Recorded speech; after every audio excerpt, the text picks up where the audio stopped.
Hello everyone! In power electronics, isolated gate drivers are used to drive power semiconductors like IGBT and power MOSFETs. The gate drivers are used to provide galvanic insulation between the control circuits and the high voltages. They are also used for level shifting to provide high gate voltage and current to switch the IGBT or MOSFET. In industrial applications like inverters and motor drives, EMI noise will be generated by an inductive load-like motor. The noise may cause reflection, resonance, or amplification within the gate drivers inside the power electronic equipment by its coupling through the wirings. This will cause the gate drivers to malfunction with erroneous output and, worse, permanently damaged. To meet stringent requirements for functional safety in motor drives and inverters, it is very important for the gate drivers to be immune to the EMI noise. Today's available galvanic isolated gate drivers use three different types of coupling, namely capacitive, magnetic, and light for signal transmission across isolation barriers. We're going to use an impulse noise simulator to create EMI noise to see how it affects these three different couplings. To generate the EMI noise, we use a Noisecon INS 4020 impulse noise simulator.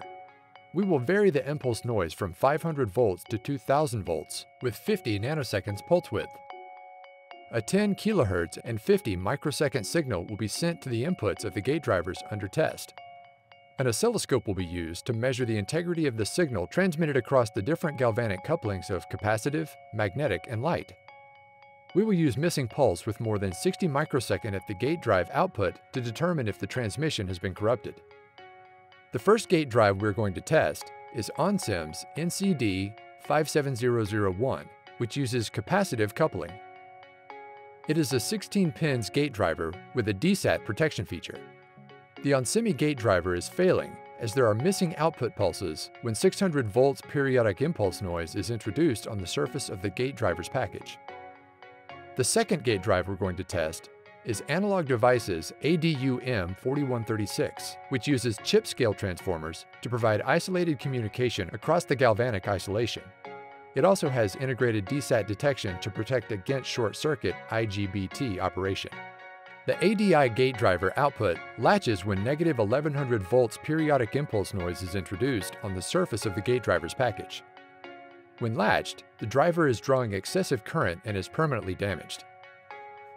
Next, we're going to test Infineon's 1ED020L12F, one of the ICE drivers which uses coreless transformers to provide isolated communication across the galvanic isolation. The device uses an IGBT desaturation protection with a fault status output. The Infineon gate driver has missing output pulses when 1200 volts periodic impulse noise is introduced on the surface of the gate driver's package. Next, we're going to test Texas Instruments ISO 5851, which uses capacitive silicon dioxide isolation core to couple signal across the isolation barrier. The power stage consists of DSAT detection security to monitor the IGBT collector-emitter overvoltage.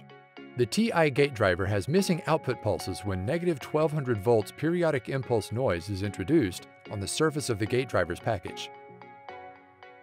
The next gate driver we're going to test is Silicon Labs SI8285, which uses an RF transmitter and receiver to couple the signal over the semiconductor-based isolation barrier.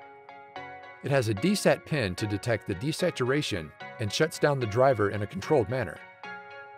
The Silabs gate driver is good and does not have any missing output pulses. However, when impulse noise is increased to negative 1900 volts, the output latched. When latched, the driver is drawing excessive current and is permanently damaged.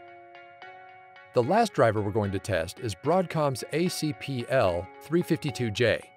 This is a gate drive optocoupler, which uses light to couple the signal across the reinforced isolation barrier. The ACPL352J is a 16-pin driver with integrated overcurrent protection. The Broadcom gate driver is good and does not latch or have any missing output pulse at the impulse noise generator's highest rating of 2000 volts. I hope this helps in your selection of isolated gate driver and coupling technology to achieve the highest immunity to EMI noise. Share your experience. Do you see what I see?